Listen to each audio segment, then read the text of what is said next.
Hello दोस्तों, my name is दियांशानन and welcome back to my YouTube channel commerce classes. तो आज हम लोग देखने वाले हैं बेसिक अकाउंटिंग टर्म्स। ठीक है, हम लोग कुछ अकाउंटिंग टर्म्स देखेंगे।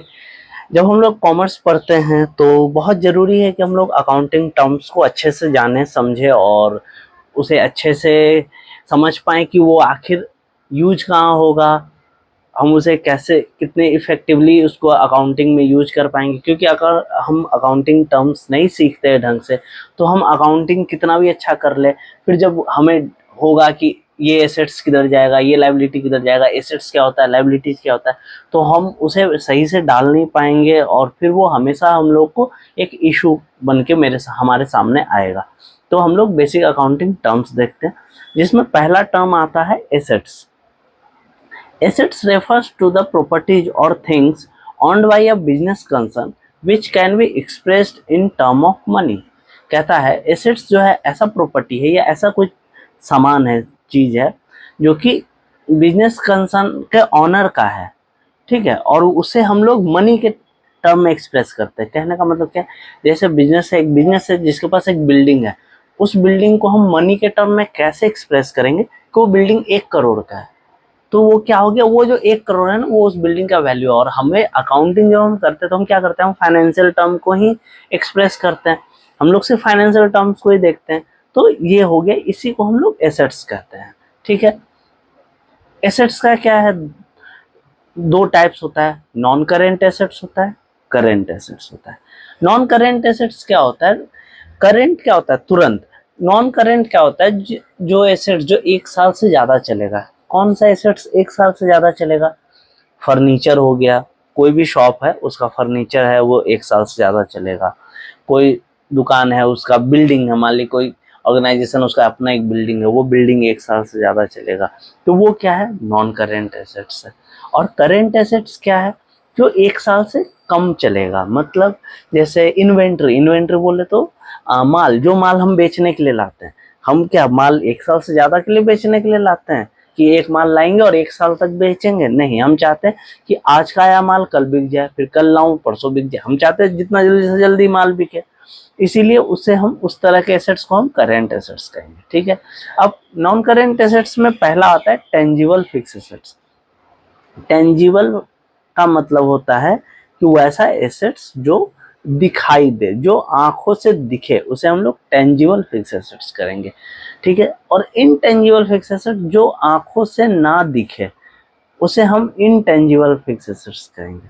मैं आगे बताऊंगा कि इनटेंजिबल का एग्जांपल मैं दूंगा, डोंट वरी। ठीक है, अब ये मत सोचने लग जाना कि बिना देखे कोई एसेट्स कैसे हो सकता है भाई। ठीक, करंट एसेट्स में क्या होता है, लिक्विड और क्विक एसेट्स। ठीक है, वैसा लिक्विड एसेट्स जो बहुत जल्दी, मतलब क्या उसको कहते हैं, जो बहुत जल्दी यूज में आ जाता है। क्विक एसेट्स भी उसी को हम लोग कहते हैं। ठीक है, चलिए अब हम लोग जो ये सारे टर्म्स को देखें, इसको हम लोग अच्छे से समझते हैं।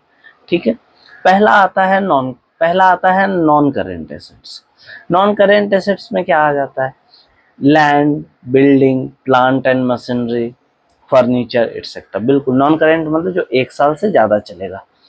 लैंड क्या 1 साल से ज्यादा चलेगा, बिल्डिंग क्या 1 साल से ज्यादा चलेगा, प्लांट एंड मशीनरी, फर्नीचर, ये सब चीजें क्या है जो 1 साल से ज्यादा चलेंगी, है ना। वहीं पर अब देखते हैं इसमें टेंजिबल कौन कौन सा है। लैंड एंड बिल्डिंग टेंजिबल है, मशीनरी टेंजिबल है, प्लांट टेंजिबल है, फर्नीचर टेंजिबल है, स्टॉक टेंजिबल है, एटसेट्रा। ये सारी चीजें जो टेंजिबल है, जिसे हम देख सकते हैं, है ना, अपने आंखों से देख सकते हैं। वहीं पर अगर बात करें इनटेंजिबल एसेट्स का, तो यहाँ आ जाता है गुडविल। गुडविल बोले तो गुडविल क्या होता है, गुडविल क्या होता है, एक मान लो एक दुकानदार जो है वो 10 साल से एक जगह पे दुकान खोले हुए और दुकान चला रहा है।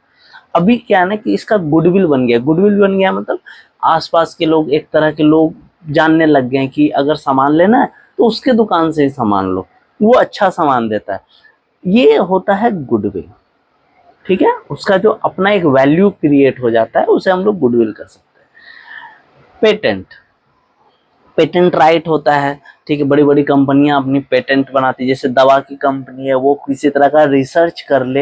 हाँ, बुखार की दवा का पैरासीटामोल रिसर्च कर लिया उन्होंने, उस रिसर्च को क्या करेंगे, वो अपना पेटेंट बनवा लेंगे कि भाई ये प्रोडक्ट मैंने रिसर्च किया, इसे मैं बेचूंगा, ये हो गया हमारा पेटेंट। फिर कॉपीराइट, कॉपीराइट गाना, म्यूजिक, सीडी, ये सब का कॉपीराइट होता है। ट्रेडमार्क होता है, किसी पर्टिकुलर तरह का कंपनी किसी तरह का काम कर रही है तो उसे हम लोग ट्रेडमार्क कहते हैं।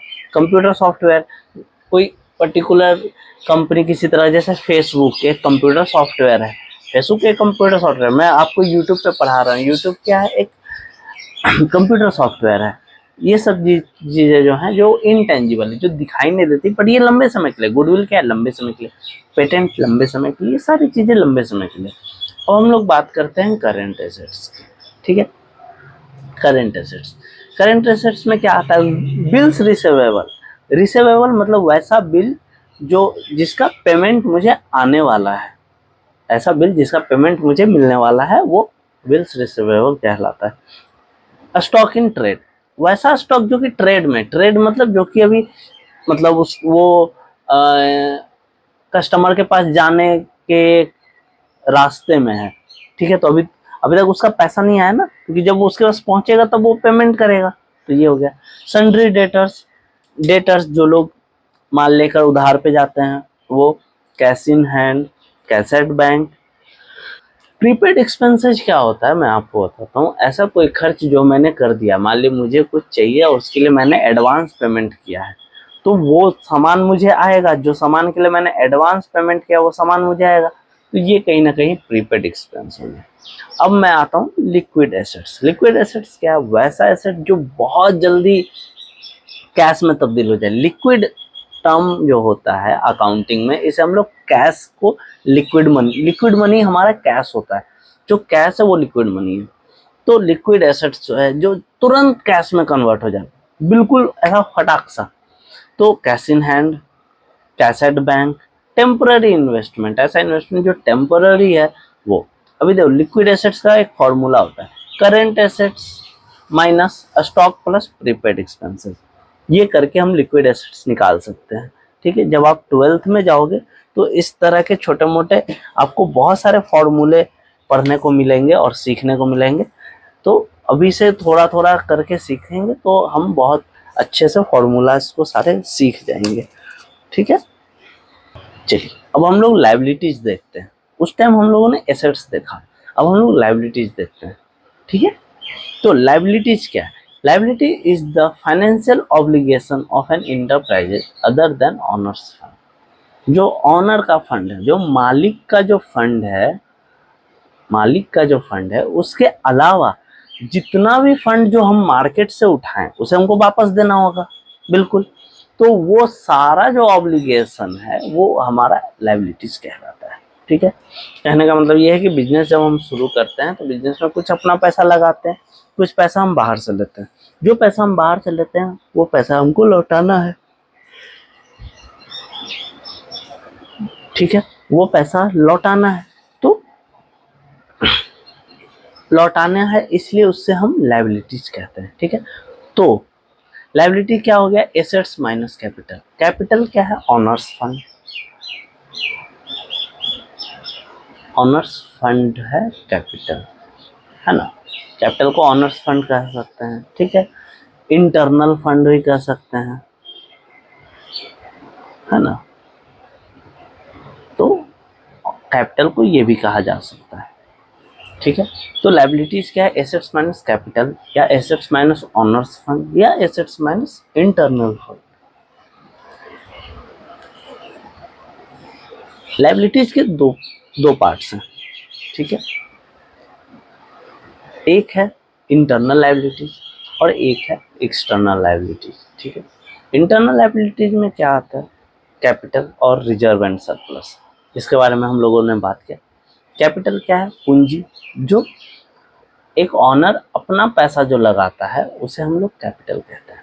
वहीं पे रिजर्व और सरप्लस क्या है, एक कंपनी को जो प्रॉफिट होता है एक साल में उसे हम सरप्लस कहते हैं, और वो प्रॉफिट को अगर वो रिजर्व करता है, रिजर्व, जब कंपनी कोई प्रॉफिट कमाती है तो कंपनी में शेयर होल्डर्स भी अपने पैसे डाल रखे होते हैं, तो कंपनी को शेयर होल्डर्स को भी पैसे देने होते हैं। पर अगर कंपनी किसी तरह का फ्यूचर एक्सपेंशन या फ्यूचर प्लान के लिए पैसे जमा कर रही है तो कंपनी को पूरा राइट है कि वो पैसा जमा कर सकती है, तो उसे वो रिजर्व में रखती है। ठीक है, तो ये जो रिजर्व होता है ये भी इंटरनल लायबिलिटीज में आता है। कैपिटल, सरप्लस और रिजर्व ये तीनों इंटरनल लायबिलिटीज में आता है। वहीं हम लोग एक्सटर्नल लायबिलिटीज की जब बात करते हैं तो उसमें आता है हमारा नॉन करेंट लायबिलिटीज और करेंट लायबिलिटीज। नॉन करेंट फिर से वही बात आता है, नॉन करेंट जो 1 साल से ज़्यादा समय के लिए, कोई ऐसा लोन जो चुकाने में हमें 1 साल से ज़्यादा समय लग जाएगा वो नॉन करेंट लायबिलिटीज हो। और कुछ ऐसा लोन कह सकते हैं या ऐसा लायबिलिटीज कह सकते हैं जिसको चुकाने में हमें 1 साल से कम का समय लगेगा, वो करेंट लायबिलिटीज हो जाएगा। अब हम लोग देखते हैं यहाँ नॉन करेंट लायबिलिटीज में क्या होता है। नॉन करेंट लायबिलिटीज में पहला आता है डिवेंचर। डिवेंचर क्या होता है, कंपनियां जो हैं आम पब्लिक से भी पैसे उठाती हैं। जो कंपनी आम पब्लिक से पैसे उठाती है तो कंपनी उसे एक डिवेंचर देती है। डिवेंचर एक तरह का पेपर हो गया जिसमें वो लिखा होता है कि वो कितना % इंटरेस्ट देंगे। तो डिवेंचर ऐसा होता है कि वो बोलते हैं कि मैं आपको 6% का डिवेंचर इशू करूंगा या 8% का डिवेंचर इशू करूंगा या 10% का डिवेंचर इशू करूंगा। इस 6% का डिवेंचर, 8% का डिवेंचर, 10% का डिवेंचर का मतलब ये होता है कि ये जो डिवेंचर है जिसके ऊपर आपने 1 लाख का अगर मुझे फंड प्रोवाइड किया तो उस 1 लाख पे महीने का मैं साल का मैं 6% का ब्याज आपको दूंगा। ये 8% और ये 10%, ये लॉन्ग टर्म के लिए होता है। वही आगे है long term loans. Long term loans हम लोग बैंक से लेंगे, बैंक से लंबे समय के लिए लोन्स लेंगे। लॉन्ग टर्म डिपॉजिट्स है ना, किसी तरह का डिपॉजिट्स आया है जो कि लंबे समय के लिए। डिपॉजिट्स बोले तो कोई दूसरा कंपनी जो हमसे माल लेता है, कोई हमारा कस्टमर जो हमसे माल लेता है, वो ऐसा डिपॉजिट देकर रखा है जिसे मैं जो माल दूंगा उसे, वो माल देने में मुझे 1 साल से ज़्यादा का समय लगेगा, मगर उसने मुझे डिपॉजिट कर रखा है, तो ये लॉन्ग टर्म डिपॉजिट्स में आएगा। ठीक है, अब हम लोग अगर बात करें करंट लायबिलिटी या शॉर्ट टर्म लायबिलिटी, वैसा लायबिलिटी, वैसा कर्ज जो 1 साल के अंदर हम चुका देंगे, जो 1 साल के अंदर हम वापस कर देंगे। उसमें आता है पहला बिल्स पेएबल। ऐसा बिल्स जो हमें भरना है, मतलब ऐसा पैसा जो हमें भरना है, मतलब हमने कहीं से माल लिया उसे और मैंने उसे बिल्स पेएबल करके दे दिया, उसके लिए वो चीज़ क्या होगा, बिल्स रिसीवेबल, और हमारे लिए क्या होगा, बिल्स पेएबल। वहीं अगर हम किसी को माल देते हैं, किसी कस्टमर को माल देते हैं तो और कोई हमें बिल देता है कि मैं आपको 10 दिन में पैसे दे दूंगा, 20 दिन में पैसे दे दूंगा, तो वो हमारे लिए बिल्स रिसीवेबल हो जाता है और सामने वाले पार्टी के लिए बिल्स पेएबल हो जाता है। सन्ड्री क्रेडिटर्स, वैसा वैसा दुकानदार, वैसा शॉपकीपर जिससे हम उधार में माल खरीदते हैं, वो सन्ड्री क्रेडिटर्स है। बैंक ओवरड्राफ्ट, बैंक ओडी करता है, उसे भी हम लोग शॉर्ट टर्म लायबिलिटीज में लेते हैं। शॉर्ट टर्म लोन्स, ऐसा लोन जो 1 साल के अंदर अंदर चूक जाएगा उसे। आउटस्टैंडिंग एक्सपेंसेस, इसका मतलब क्या होता है, किसी तरह का खर्च जो हमने कर दिया और अभी तक हमने पैसा नहीं चुकाया है। जैसे मान लीजिए कंपनी में किसी तरह का ब्रेक डाउन हुआ मशीनरी का या कुछ, उसको मैंने बनवाने के लिए दिया, उसने बना दिया, अभी तक हमने पैसा उसे चुकाया नहीं है, ये हो गया हमारा आउटस्टैंडिंग एक्सपेंस। आगे क्रेडिटर जो में be classified into 3 category. Creditor को हम 3 कैटेगरी में बांट सकते हैं। ठीक है, क्रेडिटर फॉर गुड्स, ऐसा क्रेडिटर जो गुड्स का है। गुड्स मतलब जिससे मैंने सामान लिया है और उसे पैसे चुकाने हैं। दूसरा है क्रेडिटर फॉर एक्सपेंसेस, मैंने खर्च कर दिया है पर अभी तक हमने पैसा नहीं दिया है। तीसरा है लोन्स, मैंने पैसे का कर्ज लिया है और अभी तक हमने चुकाया नहीं, वो चुक रहा है, धीरे धीरे जा रहा है। इस तरह के 3 तरह के क्रेडिटर हमारे यहाँ हो सकते हैं। ठीक है, तो चलिए दोस्तों, आज के लिए इतना ही। अगले वीडियो में मिलेंगे तो मैं और भी टर्म्स को डिस्कस करूँगा।